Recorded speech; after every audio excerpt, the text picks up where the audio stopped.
So ayun mga kalsa, bago natin takpan to, so ipapasilip ko sa inyo. So huwag nyo kakalimutan maglagay ng stick wheel. So kung mapapansin nyo kung bakit ano to mga kalsa, para kung palalagyan ng may-ari ng doorknob. So lagyan nyo lang ganito. Yan. So stick wheel na lang natin to.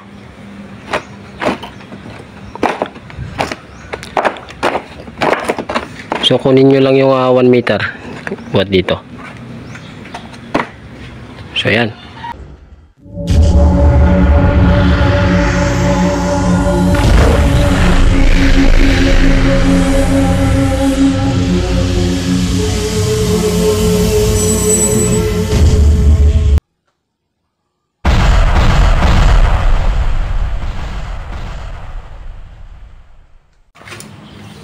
So yun mga karsa, gagawa tayo ng plus door. So sa madaling paraan. So mga gustong gumawa ng plus door na hindi na siya magmamasyada. Hindi na natin siya lalagyan ng masyada. Dahil mahirap yon. So for beginner ito, para magkaroon kayo ng idea. Kung gusto mong magsariling gumawa. So yung 1/4 na plywood ang gagamitin natin, marine mga kares. So madali lang to, kaya for beginner to. So itatapal lang yung plywood. So press to. So gagamit lang tayo ng stick wheel. So ito yung mga kailangan natin. So ayan yung mga kailangan natin mga karsa. 1.5 by 2. Yan. By 8 yung haba kasi mababa lang yung gagawin natin plus door. So lagare, eskwala, lapis at di uno na pako na pinising tsaka di dos. Yan. O samahan nyo na ng uno media. Tsaka ito mga karasa, importante marine. Kasi CR yung paglalagay natin. So maganda na marine yung ilalagay. So sa bandang loob gagamit tayo ng liso. Mga kares. Kaya sa liso. Oh, si Pare Ray nagpipintor. Patapos na siya. Ang kares. Hi. Hi pare. Hanapin natin yung liso.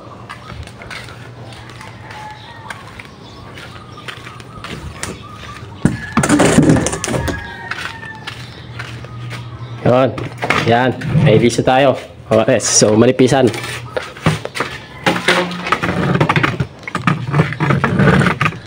So yan yung kailangan natin mga sa liso.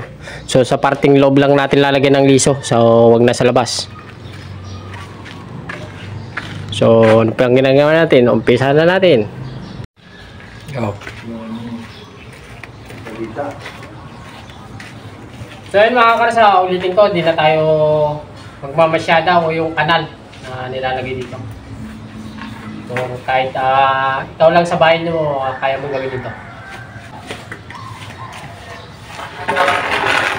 So kinuha lang natin yung eskwala, ang alis yan. Matuto kang mag-eskwala din. Yan. So pa-eskwala lang siya para pag nilagay natin yung pagganito niya, naka-eskwala din. Eskwalado din.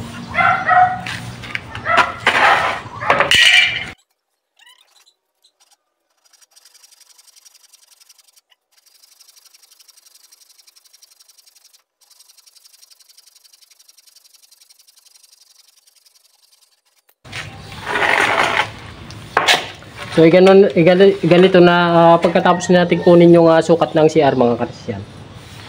Eskwalahin natin lahat, pati yung mga pagganito niya. Ayan. So ganito po yung gagawin natin sa apat na sulok. So ayan, tabasin muna natin. 20 minutes later. So ayan mga karesyan, na-eskwala na natin siya. So ganito po yung gawin nyo. Yan. So iniskwala natin to. So kunin natin yung sukat ng CR. Yan. Yan. So naka-eskwala na po yan. Ganyan lang po. Ito yung sinasabi ko mga kalsa, hindi na tayo nagmasyada. So, bago natin ipako to, lagyan natin ang stick wheel. Ayan. So tatabasin ko na yung plywood na ilalagay ko mga kares. Kunin nyo lang yung sukat nito. At yung taas ng gagawin yung plus door. So madali lang po ito gawin mga kares. Yan. So kunin na natin yung plywood. Tapos pagkatapos na stick wheel natin, tapan na natin yung kanyang plywood. Tsaka natin nilagay yung mga division niya. Kasi kung ilalagay mo na yung division mga kares, hindi po diretso yung kahoy. Yan. Hindi po siya diretso. Para yung plywood ang babatak sa kanya para tumuwid. Yan. So, pag natapan na natin yung plywood, saka natin ilagay yung mga division. Saka natin takpan. So magtapos muna tayo plywood.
bago natin takpan to, so ipapasilip ko sa inyo. So huwag nyo kakalimutan maglagay ng stick wheel. So mapapansin nyo kung bakit ano to mga kares, para kung palalagyan ng may-ari ng doorknob. So lagyan nyo ng ganito. Yan. So stick wheel na lang natin to.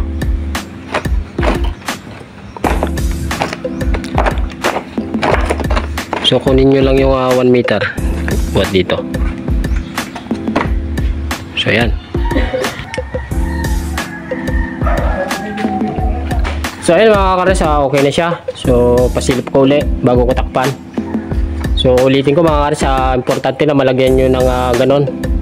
So kunin nyo lang yung 1 metro dito sa baba papunta sa gitna, o 90 kung halimbawa walang ito. So ang standard 1 meter. Para kung gustong magpakabit ng doorknob nung may-ari, meron na tayong pagbubutasan. Halimbawa, kasi plus door lang po ito. Yan. Yan po yung kanyang style. So stick wheel po ang gamitin nyo para kung magbubutas tayo hindi na siya gaanong tamaan. O, wala na siyang katamaan na pako yung ating pambutas. So bago ko takpan, pasilip ko sa inyo. Yan. So nag-apply na natin ng stick wheel, saka natin takpan.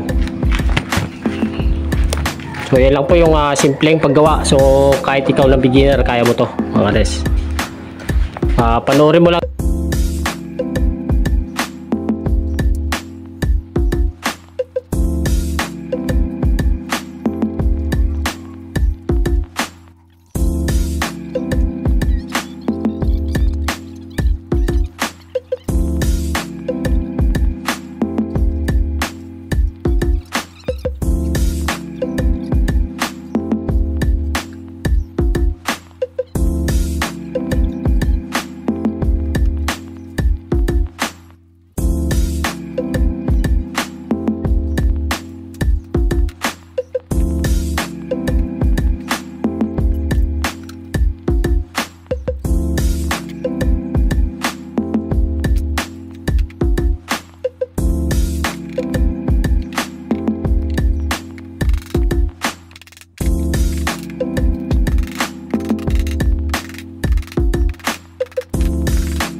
So ayan mga karsa, sana may natutunan kayo sa video ko ngayon. So ito yung simpleng paggawa ng plus door. So sa mga beginner, mga karsa, for beginner lang po ito. So madali lang siyang gawin kung nahihirapan kang lagyan ng masyada. So pwede na to. So ilalagay ko to sa CR mga karsa, kaya itong bandang loob lalagyan ko ng liso. So tatapalan natin ng liso para hindi siya ma-expose sa tubig. So hanggang dito muna mga kares, abangan nyo na lang po yung susunod kong video. At kung bago ka pa lang sa channel ko, mag-subscribe ka na. At pindutin na rin yung notification bell para updated ka sa mga bago kong video. So sa mga nagtatyaga sa video ko, maraming salamat.